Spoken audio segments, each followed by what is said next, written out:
이어서 뉴스 브리핑 순서입니다. 먼저 가장 화제가 된 KBS 뉴스 소개해드리는 화제 뉴스입니다. 오늘은 뉴스 두 가지를 준비했는데요. 먼저 지난 주말 전해드렸던 모 어린이집 보육교사들이 아동학대 혐의로 경찰에 입건됐다는 소식입니다. 이 뉴스를 전해드렸던 당시 경찰에 입건된 어린이집 보육교사는 2명으로 지난해 11월부터 지난달까지 넉 달 동안 10명의 어린이집 원아들의 머리와 몸 등을 수시로 때린 혐의를 받고 있는데요. 피해 의심 아동 가운데는 원장 손녀도 포함됐습니다. 이 뉴스는 양대 포털 사이트에서 21만 건이 넘는 조회수를 기록하면서 누리꾼들의 공분을 샀는데요. 보도 이후 경찰에 입건된 이 어린이집 보육교사는 5명으로 피해 의심 아동은 13명으로 늘었고 가해교사를 강력하게 처벌해달라는 청와대 국민청원까지 올라왔습니다. 두 번째 화제 뉴스입니다. KBS는 지난 3일 한 유명 출판사가 운영하는 공부방과 관련해 교사들이 2년 전 갑질 피해를 고발했지만 지금도 달라진 게 없다는 소식 전해드렸습니다.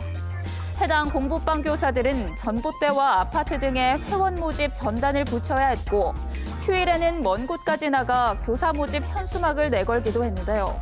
이 공부방을 운영하는 출판사는 공식 입장을 표명하기 어렵다고 밝혔고 교사들은 공정위가 적극 나서 바로잡아주길 바라고 있습니다.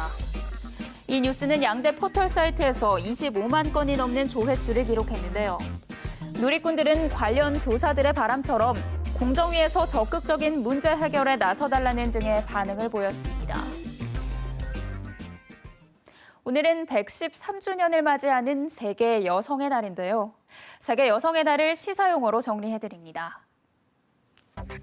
세계 여성의 날은 1908년 3월 3일 미국의 여성 노동자 15,000여 명이 열악한 작업장에서 숨진 동료를 기리기 위해 집단 시위를 벌인 것에서 시작됐습니다. 당시 여성 노동자들은 거리로 뛰쳐나와 우리에게 빵과 장미를 달라며 노동 환경 개선을 요구했는데요. 빵은 여성들의 생존권을, 장미는 참정권을 뜻했습니다.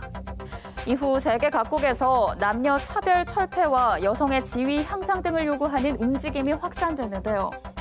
이에 유엔은 1975년을 세계 여성의 해로 지정했고 1977년에는 3월 8일을 세계 여성의 날로 공식 지정해 많은 국가에서 세계 여성의 날을 기념하고 있습니다.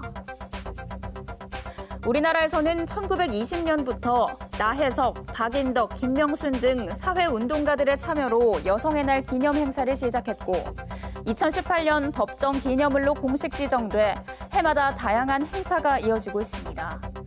올해 제주에선 지난 5일 제주 지역 여성대회 연대단체에서 세계 여성의 날 113주년을 기념해 온라인 캠페인을 진행했는데요.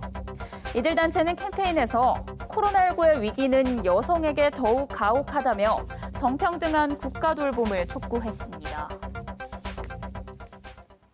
제주 지역에서 오늘 보도한 뉴스 가운데 주목할 만한 기사를 소개해드리는 뉴스픽 순서입니다. 오늘 저희가 살펴본 기사는 재민일보 김용현 기자의 제2공항부지 조사 대상 포함해야 합니다. LH 직원들의 신도시 부동산 투기 의혹으로 정부가 담당 부처 직원 등에 대한 토지거래 전수조사에 들어갔죠. 이에 제주 제2공항이 추진되는 성산읍 등 신공항 사업 관련으로 조사 대상을 확대해야 한다고 재민일보가 보도했습니다. 기사를 보면 2012년부터 2015년 11월까지 3년 동안 성산읍 지역에서 토지 1,739만여 제곱미터가 거래됐고 이 중 외지인 거래는 3,724필지에 746만여 제곱미터로 43%를 차지합니다. 외지인 성산 지역 토지 소유 역시 2012년 103만여 제곱미터에서 제2공항 입지가 확정 발표된 2015년 11월 280만여 제곱미터로 3년 사이 3배 가까이 급증했습니다. 이듬해 성산읍 지역 개별 공시지가 상승률은 전년 대비 35%를 넘어 전국 평균 5%보다 7배나 높았는데요. 이에 제2공항에 따른 성산 지역 부동산 투기 의혹은 지속적으로 제기돼 왔다며 담당 부처인 국토부 등 관계기관 직원들이 직간접적으로 관련될 가능성에 대해 배제할 수 없는 상황이라고 밝혔습니다. 이번 정부의 국토부와 LH 직원 부동산 거래 전수조사 대상을 제2공항 등 공항 조성 사업까지 포함해야 한다고 보도한 재민일보 김용헌 기자의 보도를 오늘의 뉴스픽으로 전해드렸습니다. 계속해서 주요 단신입니다.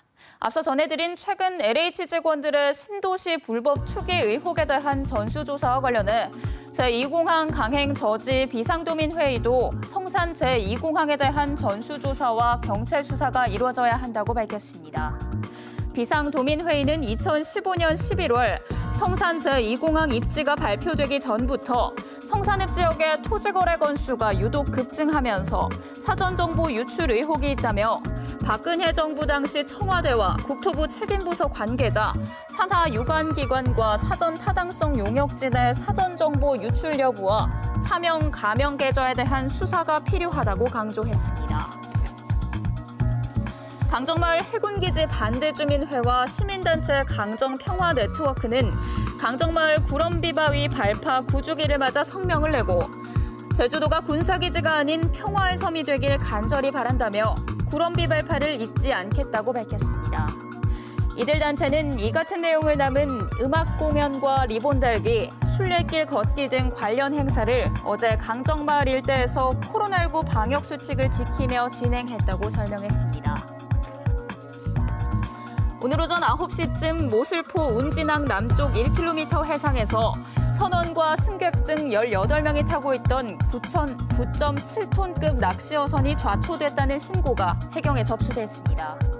신고를 받고 출동한 해경은 승선원 모두를 안전하게 구조하고 선박을 모슬포항으로 예인했다며 기관실에서 갑자기 침수됐다는 선장의 진술을 토대로 정확한 사고 경위를 조사하고 있습니다. 제23회 들불축제가 오늘부터 비대면 온라인으로 개막한 가운데 대부분의 봄축제가 취소되거나 온라인 행사로 변경됐습니다. 제주시 전동로 일대에서 열리는 왕벚꽃 축제와 가파도 청보리 축제는 올해도 열지 않기로 했습니다. 서귀포시 표선면 녹산루 일대에서 열리는 유채꽃 축제도 현장 행사를 취소하고 온라인 방식으로 진행하기로 했습니다. 들불축제의 경우 13일 토요일에 400대 한정 드라이브 스루 방식으로 오름 블로키 행사를 진행하는데 접수는 이미 마감됐습니다. 제주에서 몸무게 1톤 이상의 슈퍼 한우가 또 나왔습니다. 서귀포시 축협에 따르면 서귀포시 남원읍 삼성 한우 농장에서 역대 최고 몸무게인 1265kg 슈퍼 한우를 출하했습니다. 이는 기존 제주 지역 슈퍼 한우로 알려진 남원읍 서성 목장의 1234kg보다 중량은 31kg 더 나가고 사육기간도 38개월로 8개월을 단축한 것입니다. 지금까지 뉴스브리핑이었습니다.